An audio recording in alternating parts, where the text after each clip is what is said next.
My topic for today's presentation is government finances.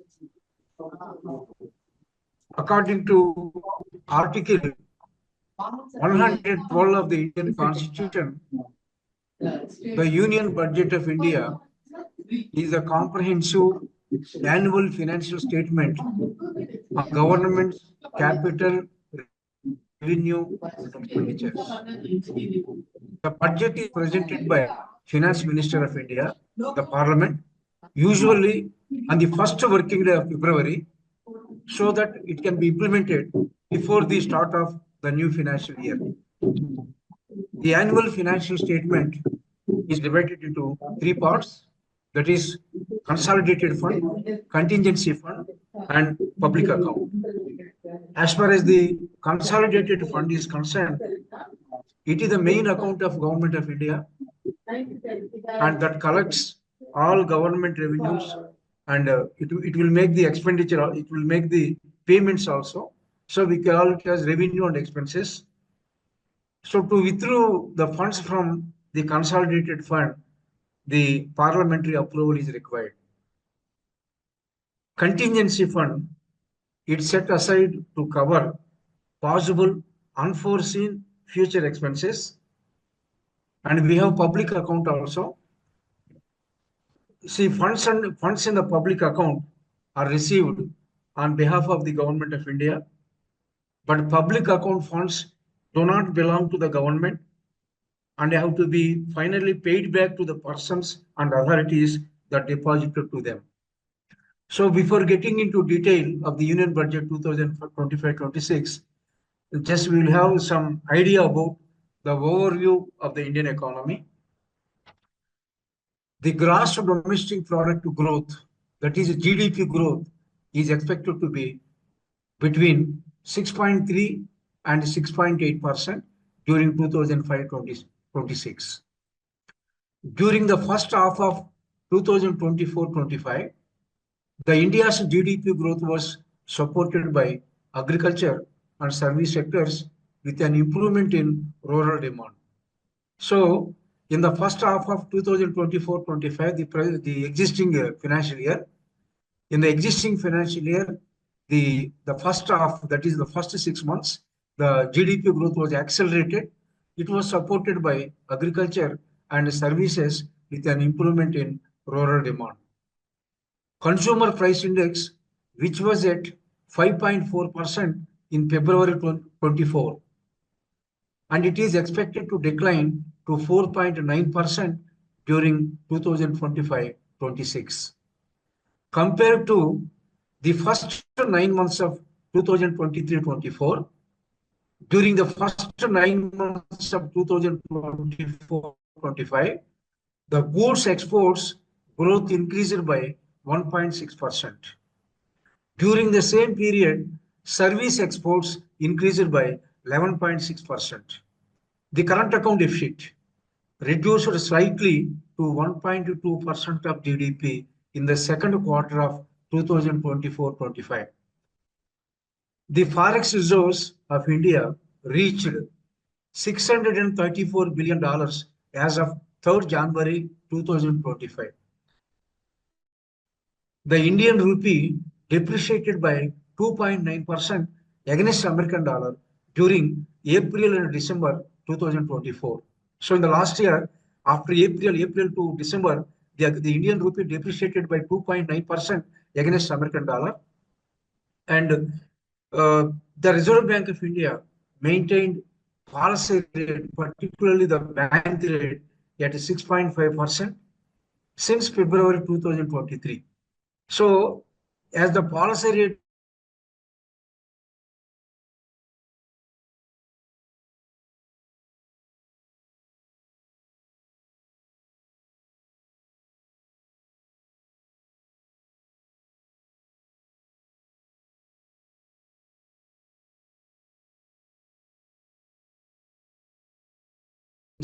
domestic banking system shortage, so thereby in future we can expect that there will be more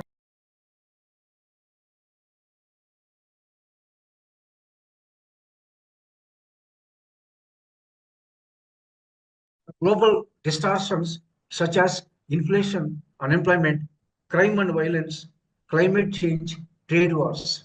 So for the last 2 to 3 years, we have been observing number of the disruptions in the world economy, particularly inflation, unemployment, the crime and violence, climate changes, trade war. So all these disruptions are affecting the economy and the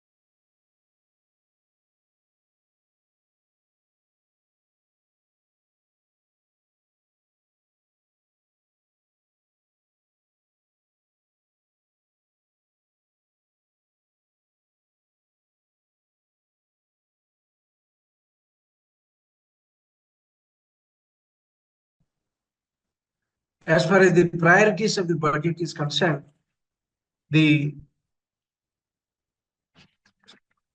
here just we can observe the priorities, that is rising agricultural growth and productivity.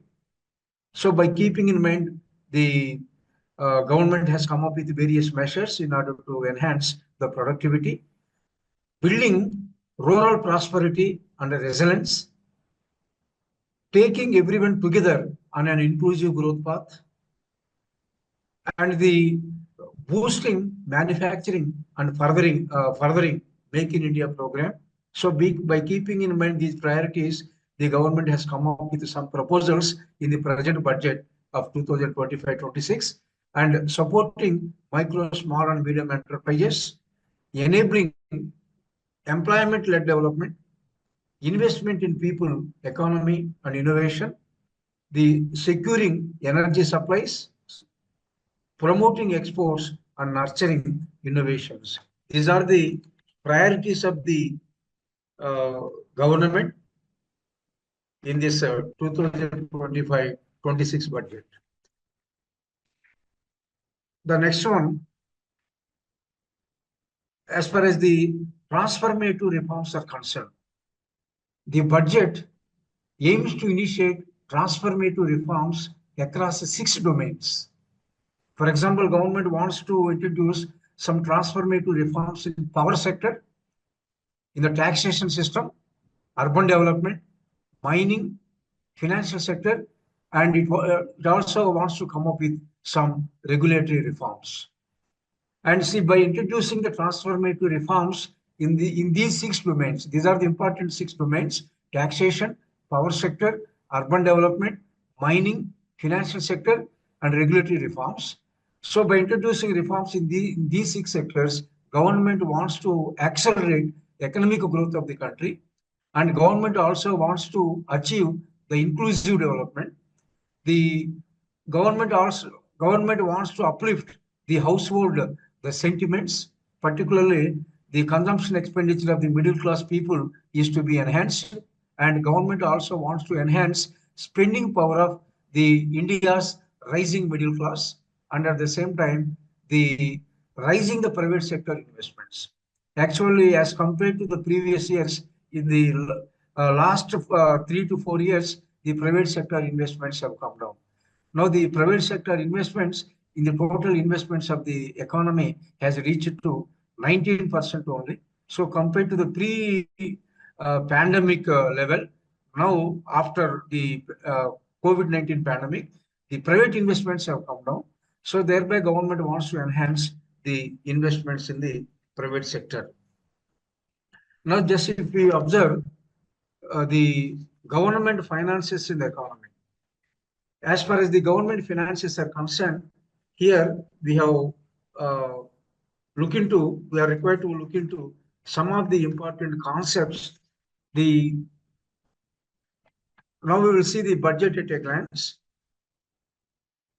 As far as the budget is concerned, the first one you will find the review the total receipts. The total receipts of the government consist of both revenue receipts and capital receipts. So revenue receipts and capital receipts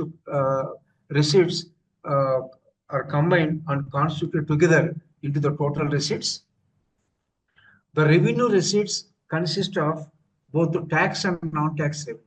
So as I mentioned, the total receipts consist of revenue receipts and capital receipts. The revenue receipts consist of both tax and non-tax revenue. Number two, capital receipts. Capital receipts are nothing but money earned by selling assets such as shares of public sector enterprises. So you are aware of the concept of disinvestment. The amount that was disinvested uh, from the public sector enterprises by way of selling equities to public, it becomes a part of capital receipt. Number two, money received in the form of borrowings or repayment of loan by the state. So the capital receipts consist of actually capital receipts are not actual receipts of the central government. Only revenue receipts are the actual receipts of the central government. But as far as the capital receipts are concerned, the amount that was disinvested in public sector enterprises becomes a part of capital receipt. Otherwise, government borrowings becomes a part of capital receipts or loan repayment by the state. Already, the state governments might have borrowed from the central government. If the state governments repaid that amount, repayment amount also, repaid amount also will be shown under capital receipts. So this is about the total receipts of the central government during 2025-26. So the total receipts other than borrowings are estimated at 34.96 lakh crore in 2025-26. As per the revised estimates, the total receipts other than borrowings are estimated in 2025, 24-25. Last year, the present year, as per the revised estimates, the total receipts other than the borrowings are estimated at 31.47 lakh crore, 2024-25.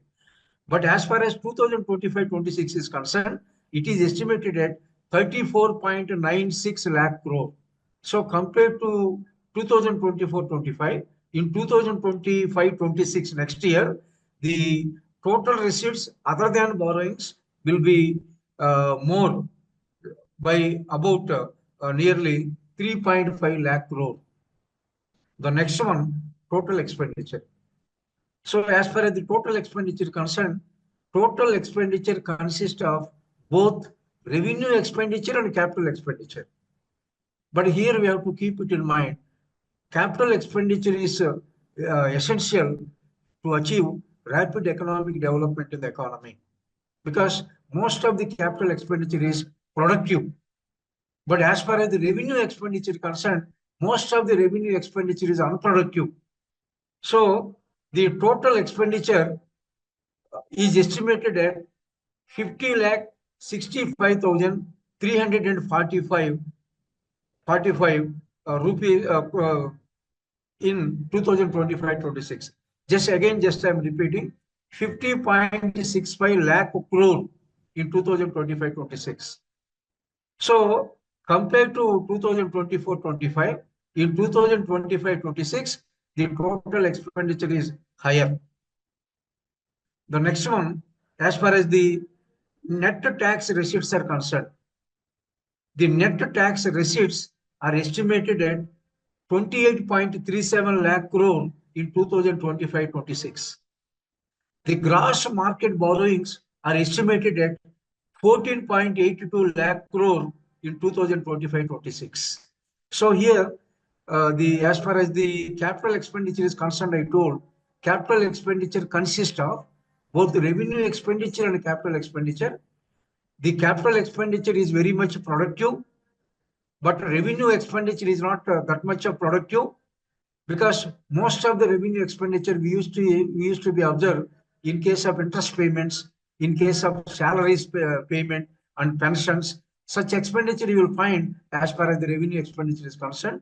But as far as the capital expenditure is concerned, that expenditure will be made on productive sectors of the economy. It is very much essential for achieving rapid economic growth in the country.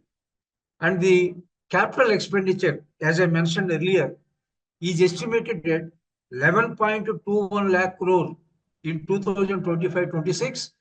So as compared with the previous year, that is 2024-25, Compared to 2024-25, the 2025-26, the approximately the capital expenditure was 10% higher. So these are the some of the important aspects as far as the budget is concerned.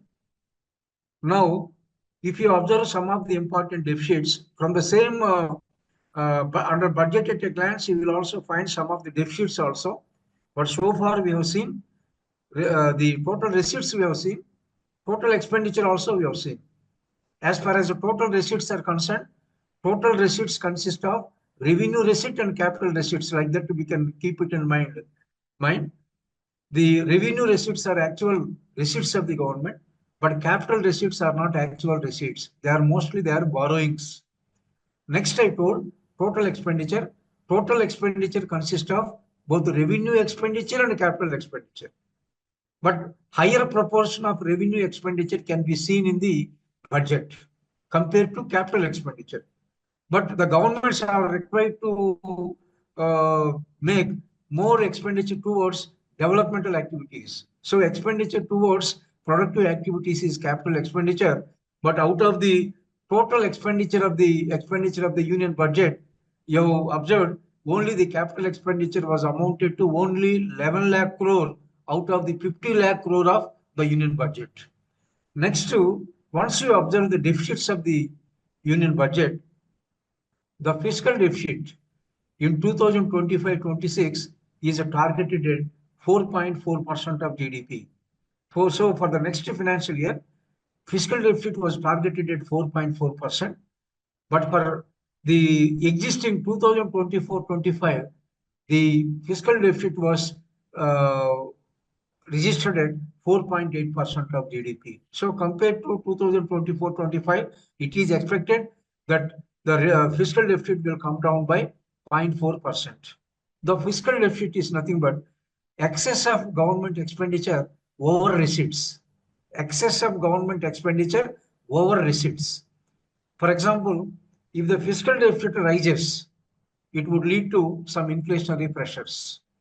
Because whenever the government experiences severe fiscal deficit, then that the gap is to be filled by way of borrowing.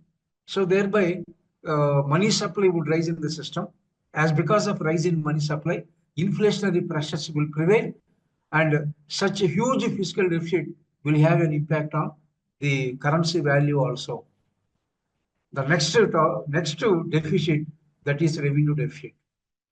The revenue deficit in 2025-26 is targeted at 1.5% of GDP. This is lower than the revised estimate of 1.9% in 2024-25. So the revenue deficit is nothing but excess of revenue expenditure over revenue receipts. Excess of revenue expenditure over revenue receipt. That is revenue deficit. In 2024-25, as per the revised estimates, it was registered at 1.9%. But in 2025-26, for the next coming financial year, it was targeted at 1.5% of GDP. The next one, primary deficit. Primary deficit is nothing but, see, to get the primary deficit, we have to deduct interest payments from the fiscal deficit. So fiscal deficit minus interest payments gives you the primary deficit. The primary deficit in 2025-26 is targeted at 0.8% of GDP.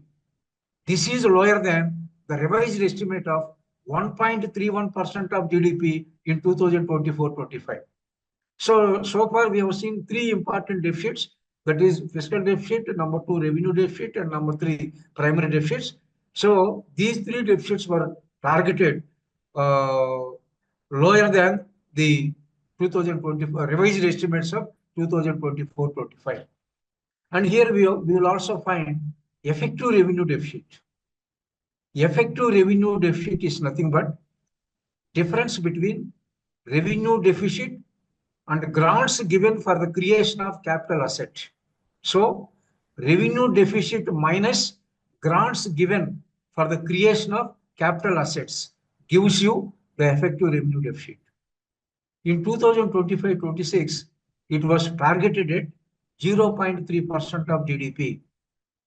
But in 2024-25, as per the revised estimates, it was estimated at at 0 to 1.1% of GDP. So compared to 2024-25, the all the deficits such as fiscal deficit, revenue deficit, primary deficit, effective revenue deficits, all were targeted at a lower level. The central government aims at the, as far as the outstanding liabilities are concerned. In 2025-26, the outstanding liabilities are estimated to be 56.1% of GDP. Outstanding liabilities are estimated to be 56.1% of GDP. Actually, by 2031, government wants to reduce its outstanding liabilities to 50%. And there is a need to focus more on reducing the outstanding liabilities. Otherwise, outstanding liabilities will have an adverse impact on the development of the economic system. So there is a need to cut down the outstanding liabilities of the government in the coming years. And you will find we will have one more important concept, that is effective capital expenditure. So like effective revenue expenditure, revenue deficit, we will also find effective capital expenditure. The effective capital expenditure is the sum of capital expenditure and grants for the creation of capital assets. Just once again, I am repeating, effective capital expenditure is the sum of capital expenditure. Already I have explained about the capital expenditure. I told that it is very much essential for the economic development of the country, plus grants for the creation of capital assets. That is about effective capital expenditure. In 2025-26, the effective capital expenditure is targeted at 15.5 lakh crore in 2025-26. But in 2024-25, as per the revised estimates, the effective capital expenditure was registered at 13.2 lakh crore. So compared to 2024-25, in 2025-26, the effective capital expenditure will be more by about 2.3 lakh crores. Now, the rupee comes from and rupee goes, because we should have some idea the proportion of different items in the total government income or revenue of the country. For example, if you observe, out of the total income, the borrowing and liabilities accounted for 24%. Just here I'm focusing on the proportion of various items in the government revenue. If government gets 100 rupees as income, if the government income is at 100 rupees, or nothing but revenue is at 100 rupees, so what is the proportion of different items in that entire 100 rupees? Rupee comes from borrowing and other liabilities accounted for 24%, followed by income tax, the amount received from income tax accounted for 22%, GST and other taxes accounted for 18%, non-tax receipts accounted for 9%, union excise duties accounted for 5%, customs duty accounted for 4%, non-debt capital receipts accounted for 1%. This is about proportion of various items in the total income or revenue of the government. The next one, now government collected revenue. This revenue should be used for a variety of purposes.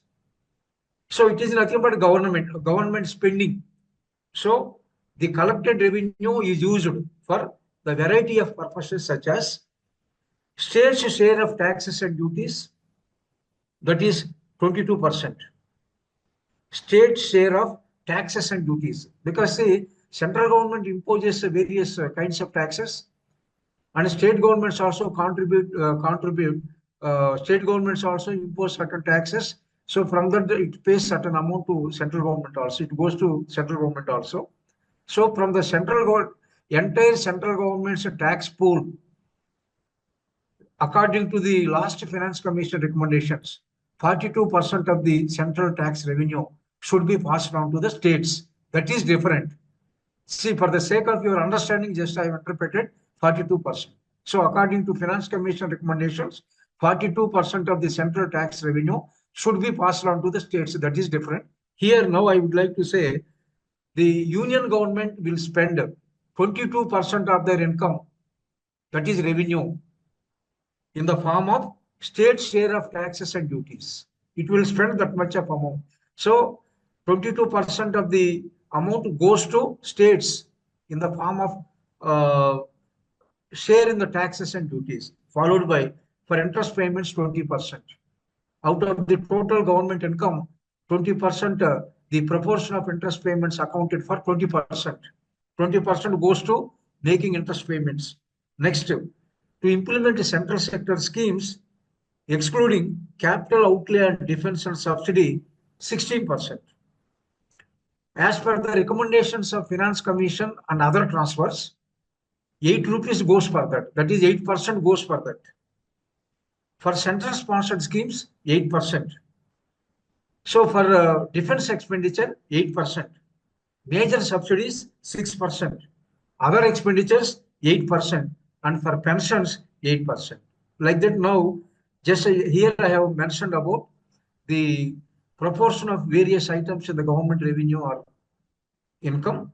Next, I also mentioned about the entire collected revenue by the central government will be used for a variety of purposes.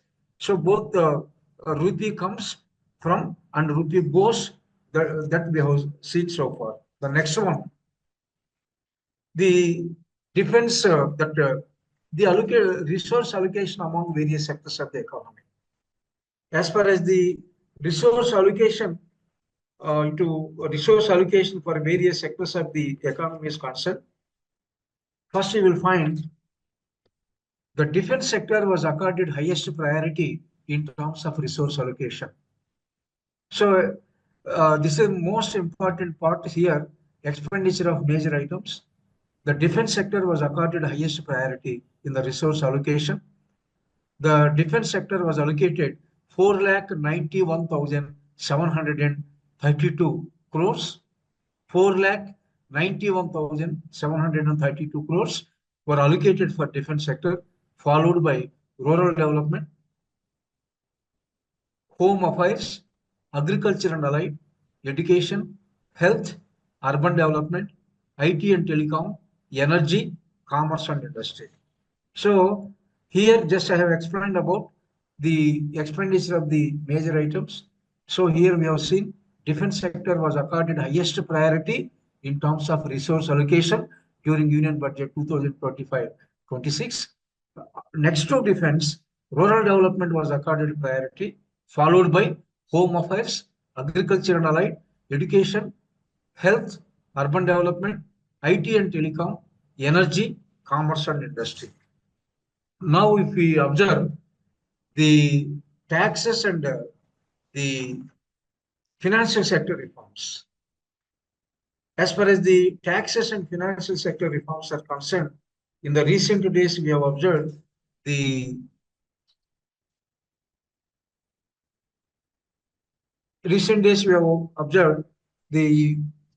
about income tax. Just I would like to invite exemptions given for various sections of the people as far as the income tax is concerned, and at the same time the other concessions given for various sections of the people.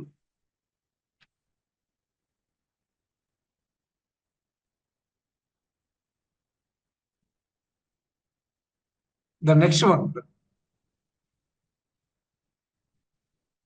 next to expenditure.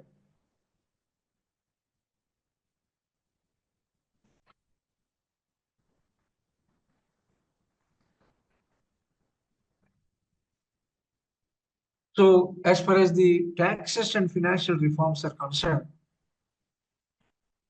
no tax for income up to 12 lakh, because at the beginning we have seen the government aims at raising the expenditure of the middle class people. So the income tax exemption limit has been raised to 12.75 lakh rupees. So no tax for income up to 12 lakh plus 75,000 was given as standard deduction. Actually, standard deduction will be, that amount will be decided under standard deduction head.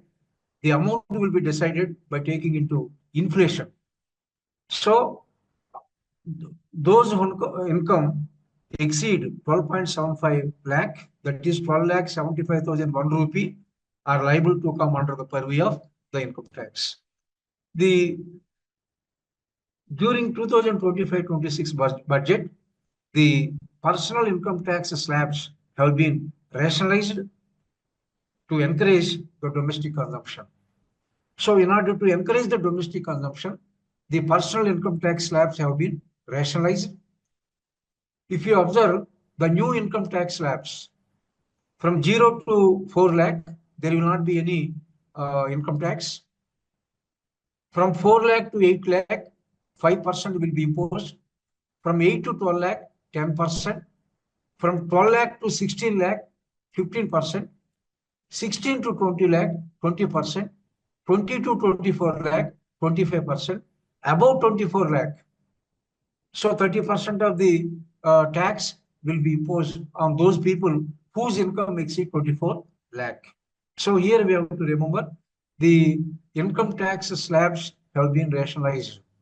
So as because of rising the income tax limit to 12 lakh 75,000 rupees, that is up to 12 lakh, there will not be any income tax plus standard deduction of 75,000. So as government has raised the income tax limit up to 12.75 lakh, the government expects that there would be more expenditure towards consumption. So in future, we can expect that there would be more consumption expenditure in the economy. If the consumption expenditure rises, it would create conditions for rising aggregate demand. Whenever aggregate demand rises, we can expect more GDP growth in the system. The next one, the higher exemption for senior citizens. Here, as far as the interest income limit is concerned, the interest income limit for senior citizens raised from 50,000 rupees to 1 lakh. For others, earlier it was 10,000 only. So earlier, the interest income limit was only 10,000. If it exceeded 10,000, 1 rupee, 1 and above, we are liable to pay tax to government. So for others also, interest income limit has been raised from 10,000 to 50,000. The income from dividends would be taxed if the amount is 10,000 rupees. Now, compared to the previous budgets, the amount is doubled. Income from dividends would be taxed if the amount is 10,000. Now, it was doubled as compared with the current level. The taxpayers having taxable income exceeding 24 lakh will save a maximum tax of 1.1 lakh. So you will observe here, taxpayers having taxable income of 24 lakh. So up to 24 lakh.